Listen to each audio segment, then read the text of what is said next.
The pilot of a home-built plane who died after crashing in bad weather has been described as a larrikin and a family man.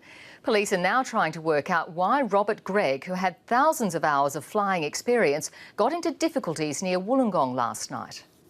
Robert Greig loved life, loved planes and loved to fly. Rob was good fun, good fella to be around, a character, and a fella who's passionate for aviation, passionate for aeroplanes. The 57-year-old had been a pilot for 4 decades and a keen member of the New South Wales Sport Aircraft Club at Wedderburn Airport. It's an extended family. My father calls it a brotherhood. Today, that brotherhood, as well as Mr Greig's family, are devastated after the camouflage-coloured light aircraft Mr Greig built himself crashed on an escarpment at Austinmer during bad weather. Without doubt, I think the visibility was also described as marginal. It would have been a very complicated manoeuvre to have pilots flying in the conditions that they were flying in last night. Mr Greig and a mate in another plane took off from Wedderburn around 7 p.m. bound for Albion Park.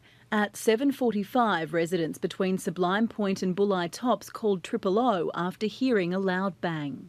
Police homed in on Mr Greig's mobile phone signal and together with SES volunteers searched until almost midnight and from early this morning. At 8 a.m. they found the wreckage a few hundred metres from homes. There's only a couple of walking tracks in there, so it's very rugged terrain, very steep, pretty much rainforest. Obviously we've had a lot of rain in the area.